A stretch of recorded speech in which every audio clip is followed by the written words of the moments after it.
Carl Jung talked about this phenomena he described as retrogressive restoration of the persona. And so it's a complicated idea, but basically what it means is that sometimes you take a leap forward and you learn some things, but you can't catalyze a new identity, so you try to go back and hide in your old identity.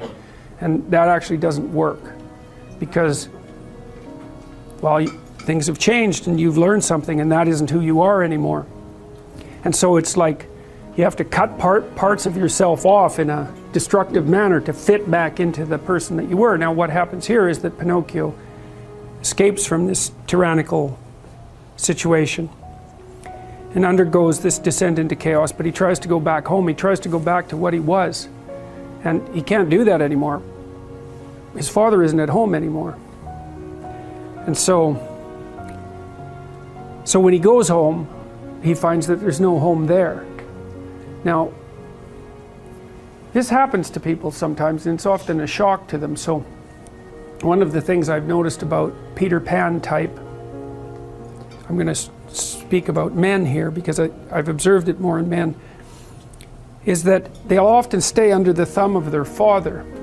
And you think, well, why would someone do that? Because it means they're subject to the tyrannical judgment of their father. They're always concerned about what their father would think, or whether their father approves of them, and so forth. And you think, well, that's got to be an unpleasant place to be. Why would you do that? One of the things that I've suggested to my clients and to other people sometimes is that here's a weird little exercise that you can undertake, a little thought experiment. So you have your parents, and of course your parents have friends who are about their age, and maybe some of them are people you only know peripherally. And I might ask you, well, do you care more about what your parents think than you care about what these peripheral people who know your parents think? And then the answer to that is, well, of course. And then the question that arises out of that is, why? I mean, for someone else, your parents are the peripheral people, and their parents are central. Like, why is it logical that your parents' opinion makes any more difference to you than the opinion of some randomly selected people who are approximately that age? Why is it the case that you would consider that they would know more than someone else? I mean, I know they know you better, and fair enough, but that's not the point. And then another point there is that to the degree that your parents' opinion about you matters more than some randomly selected people of approximately the same age, Jung would say, well, you haven't exactly separated out the God image from your parents, and so you're still under that combination. It's like, it's a complicated thing to talk about, but think about the Harry Potter series. Harry has two sets of parents, right? He's got the Dursley parents, and then he's got these like magical parents that sort of float behind, and he should know the difference between them. They shouldn't be one and the same. They're not for him. And it's like, well, you have your parents and you have nature and culture as parents, and you shouldn't be thinking that your parents are nature and culture as well. They shouldn't have final dominion over you. It means that you're not an individual yet, if that's the case.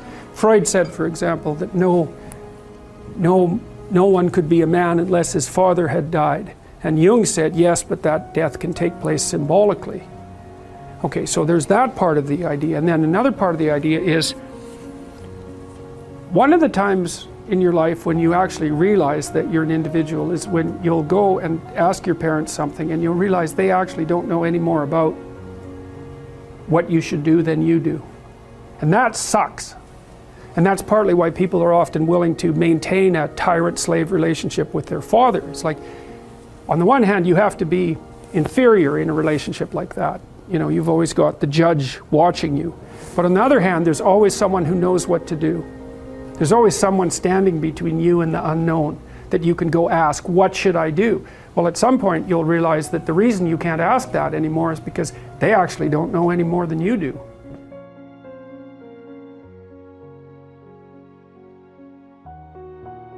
Turns out that the way that we're constructed neurophysiologically is that we don't experience any positive emotion unless we have an aim and we can see ourselves progressing towards that aim. It isn't precisely attaining the aim that makes us happy.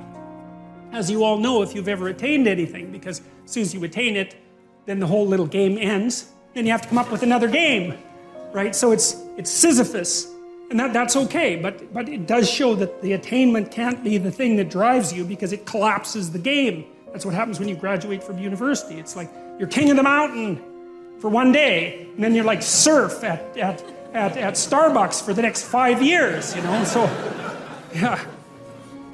So what happens is that human beings are weird creatures because we're much more activated by having an aim and moving towards it than we are by attainment. And what that means is you have to have an aim, and that means you have to have an interpretation. And it also means that the nobler the aim, that's one way of thinking about it, the better your life.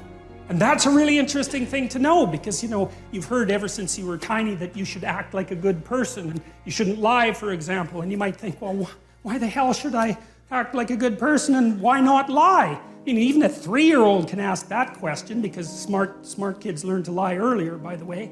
And they think, well, why not twist the fabric of reality so that it serves your specific short-term needs? I mean, that's a great question. Why not do that? Why act morally? If you can get away with something and it brings you closer to something you want, well, why not do it? These are good questions. It's not self-evident. Well, it seems to me tied in with what I just mentioned. It's like you destabilize yourself and things become chaotic. That's not good. And if you don't have a noble aim, then you have nothing but shallow, trivial pleasures, and they don't sustain you. And that's not good because life is so difficult, it's so much suffering, it's so complex. It ends and everyone dies and it's painful. It's like without a noble aim, how can you withstand any of that? You can't. You become desperate, and once you become desperate, things go from bad to worse very rapidly when you become desperate. And so there's the idea of the noble aim, and it's not something. It's something that's necessary. It's the bread that people cannot live without, right? That's not physical bread. It's the noble aim.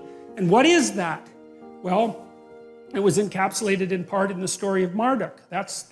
It's to pay attention. It's to speak properly. It's to confront chaos. It's to make a better world. It's something like that. And that's enough of a noble aim so that you can stand up without, you know, cringing at the very thought of your own existence, so that you can do something that's worthwhile to justify your wretched position on the planet. So now the literary issue is that, so look, you take a text, you can interpret it a variety of ways, but that's not right. This is where the postmodernists went wrong, because what you're looking for in a text, and in the world for that matter, is sufficient order and direction. So then we have to think, well, what does sufficient order and direction means? Well, you don't want to suffer so much that your life is unbearable, right? That just seems self-evident. Pain argues for itself. I think of pain as the fundamental reality because no one disputes it, right? I mean, even if you say that you don't believe in pain, it doesn't help when you're in pain. You still believe in it, right? You can't pry it up with logic and rationality. It just stands forth as what the fundament of existence, and that's actually quite useful to know.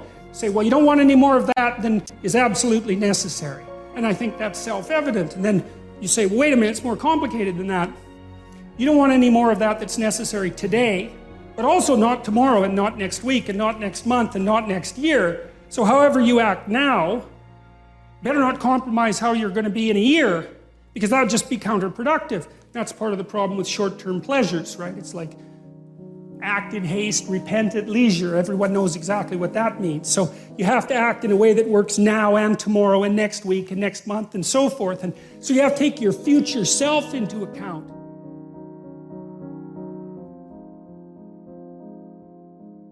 You establish a more individual relationship with your parents. It's at that point that you could conceivably start taking care of them instead of the reverse. And that's a time that should come. But you have to let that image of perfection go. And that exposes you. Well, that's what happens here. You know, Pinocchio goes home and he wants things to be the way they were, and he wants to stay under the careful care of the benevolent father. But that's no longer possible. He's past that point, and that's why the father has disappeared. And so Geppetto has gone off to look for Pinocchio because he also needs his son, but in any case the house is abandoned. And so then we see inside the house that everything's covered with cobwebs and everything's gone, and Pinocchio and the crickets sit on the steps and they're very concerned. First of all, they wonder where he went, so they're actually concerned that he's gone, but they also don't know what to do because there's just no going home. And so, you know, that's also the case that once you hit a certain point in your development, well, it's the same thing we already talked about.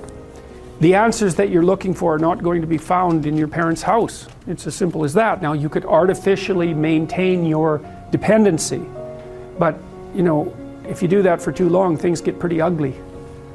So you get pretty stale and you know, you're like bread that's been on the shelf for too long.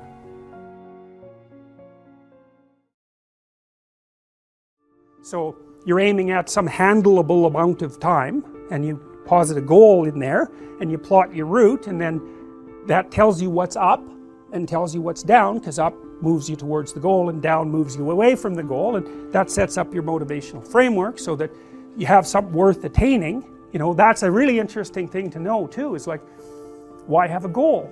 Well, it's easy. No goal, no positive emotion. Because you experience positive emotion by noticing that you're moving towards a goal.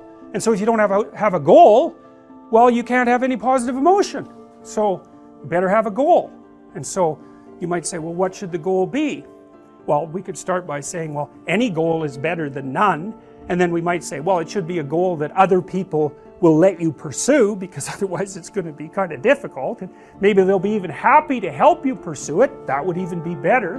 And maybe it's a goal that would enable you to learn how to pursue other goals while you pursue that goal. Boy, that would really be good.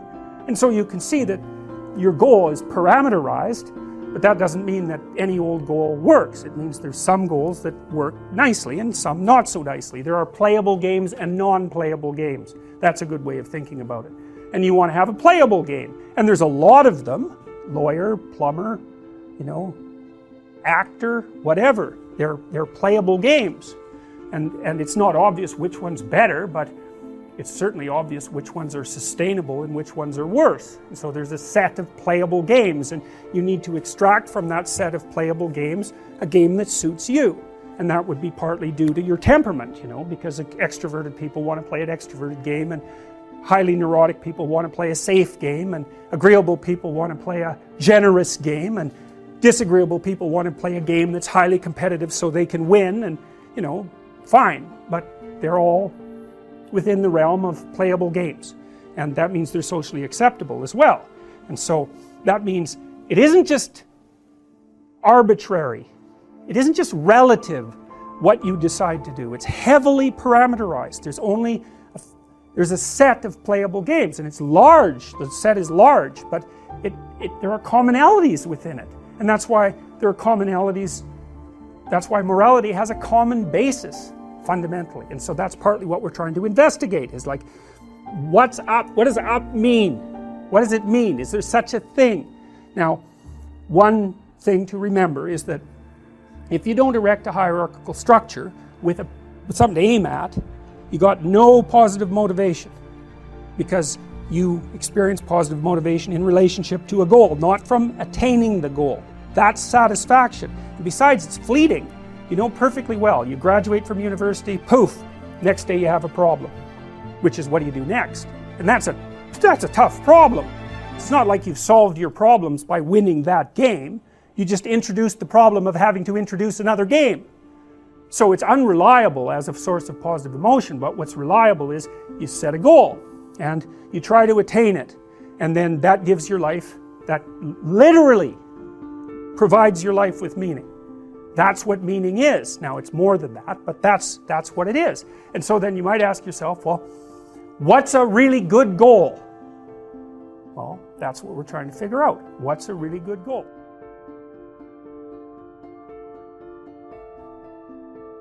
So anyways, you've got this little frame.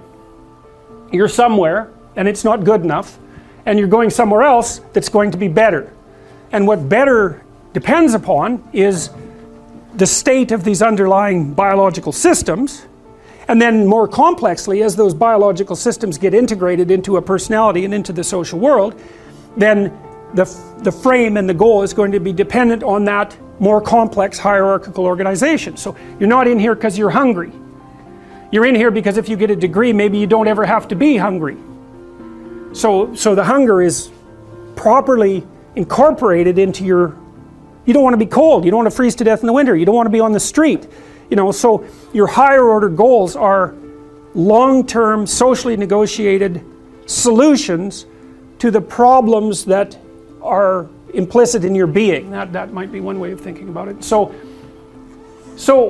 and the micro elements of this, so you could say I'm hungry, that's a physiological state and a conception.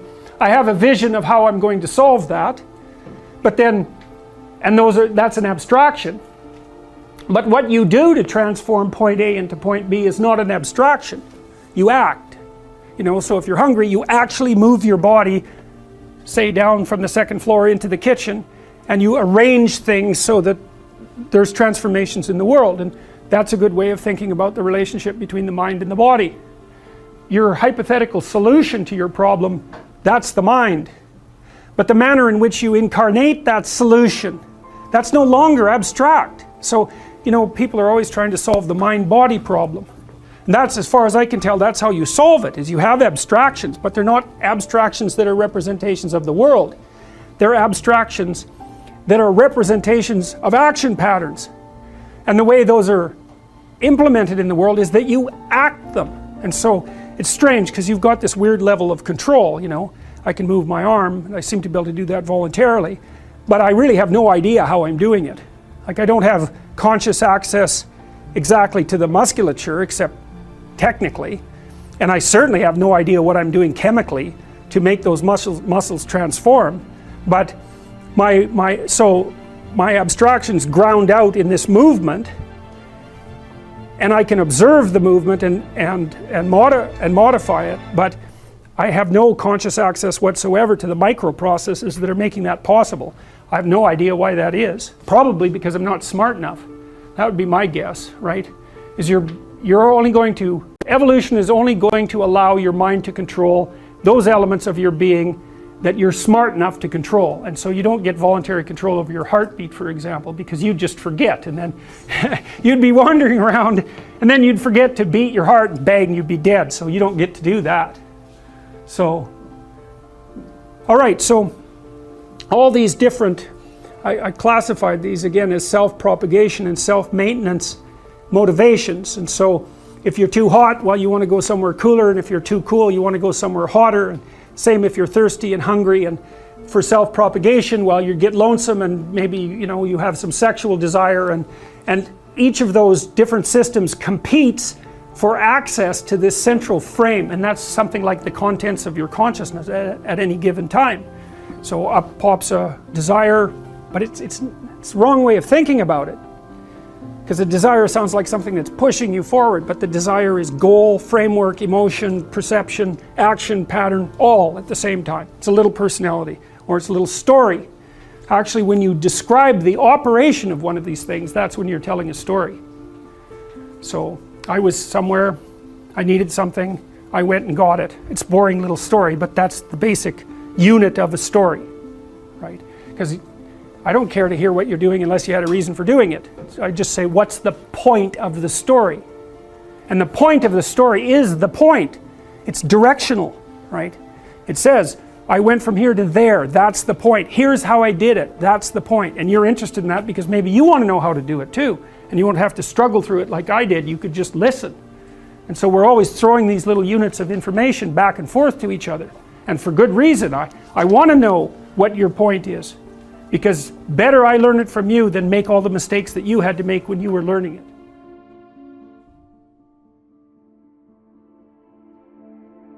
There's Jiminy Cricket at the opening of the Pinocchio movie, pointing to a star, which is roughly the nativity star for all intents and purposes, and it's a symbolic indicator of something diamond-like and pure, right, glimmering in the darkness, that's transcendent and above the horizon, upon which to fix your eyes. And so and the thing is, you need that technically, and the reason you need that is because we know enough about psychology now to know that almost all of the positive emotion that you're going to experience in your life, And positive emotion is analgesic, by the way, right? It actually quells pain. So it's not just positive, it also gets rid of negative, which is a big plus. Almost all the positive emotion that you're going to feel in relationship to a goal. Because you feel positive emotion as you approach a goal. And so if you want to feel positive emotion, then you need a goal. And then you might think, well, if you want to maximize that positive emotion, which is enthusiasm and also what pulls you out into the world, as well as feeling good, then you need the best possible goal. Well, because that's going to engage the largest segments of your being. Like if your goal is too narrow, then a bunch of you isn't going to be on board for it, you know. If the goal is well developed and multifaceted, then all of you can partake in that. Even your negative elements, even your anger and your fear can get on board with that, let's say. So you need a goal, man, that's worthy. You got to think, you need a goal that justifies the tragedy and malevolence of life. That seems to be the bottom line. Now maybe you think, well, there's no goal that can do that. It's like, well, there are still better and worse goals. So, and I'm not convinced that there are no goals that can do that. I think that's an open question. You'd never know that until you pursued the proper goal long enough to find out who you would be as a consequence of pursuing it. So that's also your destiny or your existential voyage, right? It's also not something that anyone else can do for you. Someone can say, get your act together for Christ's sake and get at it. That'll make the world unfold best for you, but there's no way you can know that without doing it.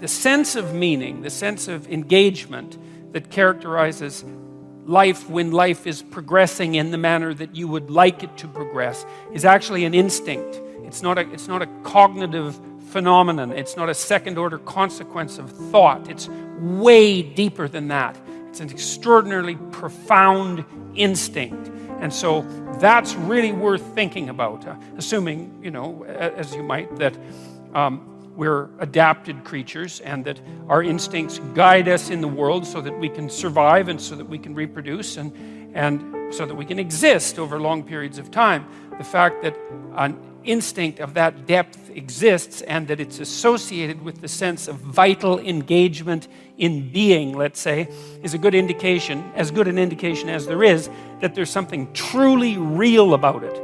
And I would say that might even be more important than the knowledge of the role that the serotonin system plays in adjudicating hierarchical position. Because, you know, we tend to think of meaning as something that people create as a secondary consequence through thinking or through philosophy or something like that. And when we think that, it's easy to criticize it. It's easy to become cynical about it. It's easy to lose faith in it. But when you understand that it actually is a much deeper phenomenon than that, and that the cognitive elements, the philosophical elements, are sort of like, well, they're like the fronds on the top of the pond on a plant system that has unbelievably deep roots that go way down into the water. There's something about that that's much firmer and more solid. And I think the evidence that meaning is an instinct, a deep, deep instinct, is overwhelming. Do what is meaningful, not what is expedient. Because meaning is an instinct. And meaning is the instinct that guides you in life across the totality of life, right? What's expedient, that's what you might want to do right now in an impulsive sense, right? Because you're driven forward by, anger or anxiety or frustration or disappointment or despair, some sort of one-eyed motivational monster that's got you in its grip that really isn't considering everything at once, right? Like considering your life tomorrow or your life next week or your family's life or maybe even your well-being half an hour from now, you know, because you lash out in anger, and you can, you know, people do that. It's understandable. Sometimes it's even necessary, but it's not wise generally. And the instinct for meaning seems to be a consequence of the integration of all of those underlying motivations and emotions with social being, and then the manifestation of something like the proper pathway forward. And you need that because you need to know how to move forward in life, because you need to move forward in life. You need to act in life. And the other thing that's, I suppose, part and parcel of, let's say, 12 rules for life is the insistence upon action as of primary import. We're not fundamentally creatures who passively perceive the objective world. That's not the goal of our perceptual systems. It's not the goal of our memory. The reason that you have memories isn't to remember the past. The reason you have memories is so that if something bad happened to you in the past, you can figure out what it was that was bad, and you can figure out why it happened, and then you can not do it again in the future, right? It's very practical, and it's the same on the positive end of the spectrum. If good things happen to you in the past, then conceivably duplicating whatever you did to get those good things to happen could have them happen again in the future. So it's practical memory, and it's oriented towards action, and it's oriented towards like the quality of your life. You've seen bullseyes, classical arrow, archery bullseyes. I think they're red in the middle usually, right?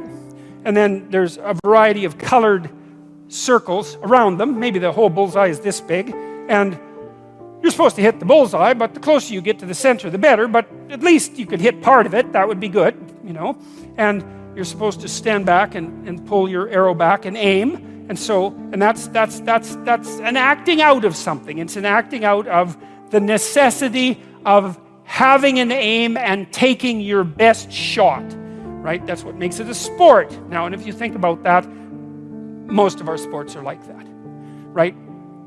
Soccer's like that, rugby's like that, basketball's like that, hockey's like that. Almost all team sports involve some sort of projectile going to some sort of target. And usually people organize themselves into hierarchies, 2 of them, because there's 2 teams, and then they compete and cooperate to get the projectile in the target.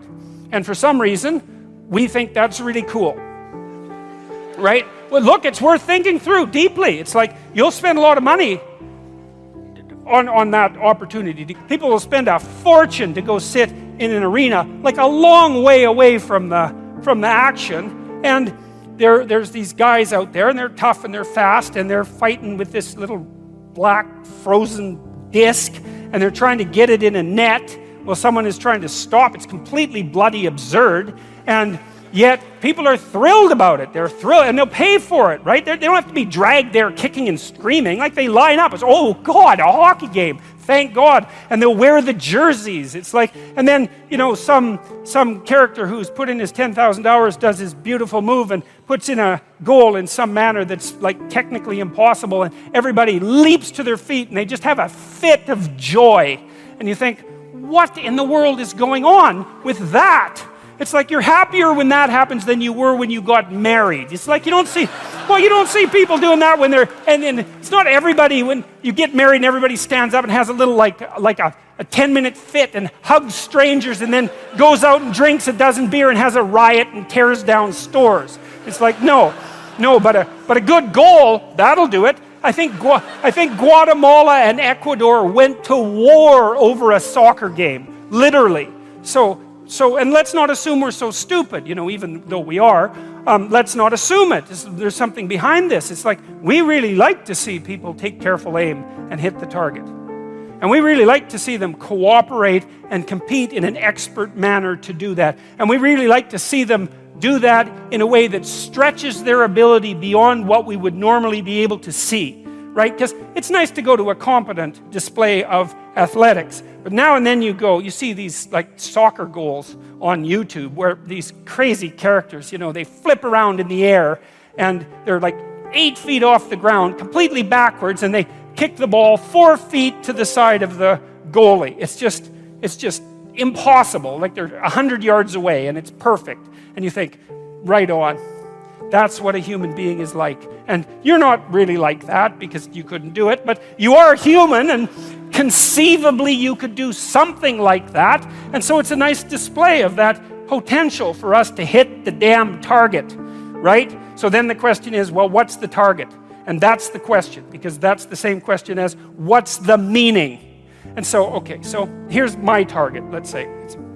Do a personal unpacking of my value system, at least in part. So I'm a writer, and I'm a writer and a researcher and a clinician, and a professor. So those things, in maybe roughly in that order. And so that's my claim to my position in the social hierarchy. And, you know, the claim is something like, I'm competent at that, it's worthwhile, therefore I'm reasonably entitled by the rules of the game to the privileges and statuses that are associated with that position, right? As long as I'm competent. So there's a match between social demand and my ability, and as long as I'm playing the game properly, then I'm safe. That's what's keeping my emotions regulated. It's not my internal regulation. It's the fact that I can do what I say I can do. So I want there to be an isomorphism between my internal hierarchy of perceptual value and the social structure itself. You know, and so this is also partly why radical claims of multiculturalism are wrong. Because at the base of things, we need to be playing a unified game so that everybody knows what everybody else is up to. Doesn't mean that diversity of opinion isn't useful, because now and then the collective claim is going to be wrong and need to be updated. And so you need some strange people around, creative people, generally speaking, who will, you know, take things in a direction that's novel to update. But roughly speaking, we want everybody nested in the same game, and then maybe above that playing some different games. And we need that because it's the only way we can orient ourselves in the world. It's the only way we can keep a match between our expectations and our skills and our desires and what's actually expected of us in the world. There's nothing that's more harmful than for you to play the game straight, right? To do what you're supposed to do, to be a good person, and then to be punished for it instead of rewarded. Very disheartening. You want what you think to be good and right to also be rewarded by the world in that manner. And that means the structures have to be, the social structure and the psychological structure have to match. And part of the reason that we protect our cultures is so that we can protect the match between our psychological structures and our social structures and keep ourselves oriented, moving forward in the world with some positive emotion and not terrified out of our skulls. It's crucially important. It's why we'll fight to protect what we've built. It's the game we understand. And it's not something that can just be arbitrarily shifted or changed. And that's partly because the aim isn't arbitrary. The aim isn't arbitrary.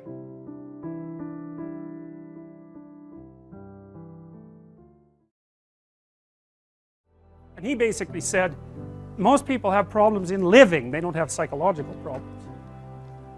And so I've experienced, despite my love for the psychoanalysts, very frequently what I'm doing as a therapist is helping people have a life that would work. You know, and you can parameterize that. It's like, what do you need? How about some friends? That people kind of like that. How about an intimate relationship with someone that you can trust, that maybe has a future? That'd be good. How about a career that puts you in a dominance hierarchy somewhere, so at least you've got some possibility of rising, some possibility of stabilizing yourself, and a schedule and a routine, because no one can live without a routine. You just forget that. If you guys don't have a routine, I would recommend, like, you get one going, because you cannot be mentally healthy without a routine. You need to pick a time to get up. Whatever time you want, but pick one and stick to it, because otherwise you dysregulate your circadian rhythms and they regulate your mood. And eat something in the morning. I've had lots of clients who've had anxiety disorders. I had one client who was literally starving. Very smart girl. There was very little that she liked. She kind of tried to subsist on like half a cup of rice a day. She came to me and said, I have no energy. I come home, all I want to do is watch the same movie over and over. What, like, is that weird? And I thought, well, it depends on how hard you work. You know, it's a little weird, but whatever. It's familiar. You're looking for comfort. So I did an analysis of her diet. It's like 3/4 of a cup of rice. It's like, you're starving. Eat something. You know, you'll feel better. So she modified her diet, and all her anxiety went away, and she had some energy. It's like, yeah, you got to eat. So a schedule, that's a good thing, man. Your brain will thank you for it. It will stabilize your nervous system. With a bit of a plan, that's a good thing. You need a career, you need something productive to do with your time. You need to regulate your use of drugs and most particularly alcohol, because that does in a lot of people. You need a family, like the family you have, your parents and all that. It'd be nice if you all got along, you could work on that, that's a good thing to work on. And then, you know, you probably need children at some point, and that's life. That's what life is. And if you're missing, you know, you may have a good reason to not be operating on one of those dimensions. It's not mandatory, but I can tell you that if you're not operating reasonably well on 4, I think I mentioned 6, if you're not operating reasonably well on at least 3 of them, there's no way you're going to be psychologically thriving. And that's more pragmatic in some sense than psychological, right? Human beings have a nature, there's things we need. And if we have them, well, that's good. And if we don't have them, well, then we feel the lack. And so behaviorists, behavioral psychologists concentrate a lot more on that sort of thing. You know, it's practical. It's like strategizing. Make a career plan. Figure out how to negotiate, because that's bloody important. Figure out how to say what you need. Figure out how to tell the truth to people. Figure out how to listen to your partner in particular, because if you listen to them, they will actually tell you what they want, and sometimes you can give it to them and maybe they'll return the favor. And if you practice that for like 15 years, well, then maybe you're constantly giving each other what you want. Well, hooray, that would be good. And then there's 2 of you under most circumstances, and it's better to have 2 brains than 1, because people think differently because of their temperament mostly. And so the negotiation is where the wisdom arises, and it's part of the transformation, the psychological transformation that's attendant on an intimate relationship, and one of the fundamental purposes of a long-term intimate relationship.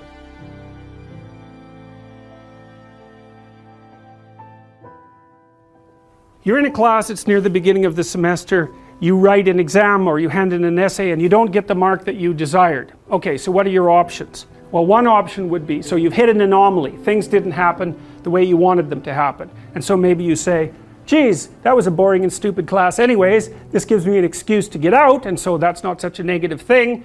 Or you think, oh, well, I really better buckle down and study, and you decide to stay in the class. So basically what you've done is maintained your framework. I'm going to work through this class, but you've decided to modify some of the subroutines that make up that frame. You say, well, I should study more next time, or I have to prioritize this class compared to other classes. So it's a micro alteration within the overarching framework. But another thing you can do is say, to hell with the class, I'll just drop it. And so the advantage to that is problem gone. The disadvantage is, well, now you have a different problem, which is, okay, fine, you drop the class, do you have another class that you can replace it with? Is that a good way of dealing with a micro failure, you know, to move up a level of analysis and throw out the whole frame? Because you could also say, well, maybe I should just drop out of university and maybe I should go hang myself, you know. Well, it's the same line of logic, it's just taken up to a higher degree of abstraction. And so, generally speaking, you don't want to solve a problem by moving up a level and wiping out the frame within which the problem was experienced. You want to do that carefully, because in principle, the frame that you were working within you'd already assigned value to it and worked at it. You've already invested in it. It's a big sacrifice to blow out the whole frame. Now, sometimes you can do it. So anyways, what happens is, well, you get the bad grade and you're upset about it, and so you've been plunged from your happy, satiated state, let's say, into a state of relative chaos. And the chaos is, oh, I hit an obstacle, I didn't expect it, and now I don't know what to do. And so what does it mean to not know what to do? Well, it can mean I need to study harder. It can mean I should drop this course. It can mean I should major in a different subject. It could mean maybe I shouldn't be in university. It could mean maybe my future plans have been formulated badly. It can mean my future plans have been formulated badly because I don't understand myself very well and I've been telling lies about my past, right? The thing can really expand on you. And that's what the chaotic domain is. That's the re-manifestation of those things that you had considered irrelevant, right? Because when you go to pick up the exam, you've got your identity as a competent student intact. You're not questioning whether you should be in the course, or whether you should be in that major, or whether you should be in university. None of that. That's all in the implicitly accepted category. And as soon as the anomalous event emerges, all of those things that you had rendered axiomatic start to become questionable. And that's like the shark coming up from the depths to pull you down. And that's the classic way of representing that and of symbolizing it. That's Jonah and the whale, for example.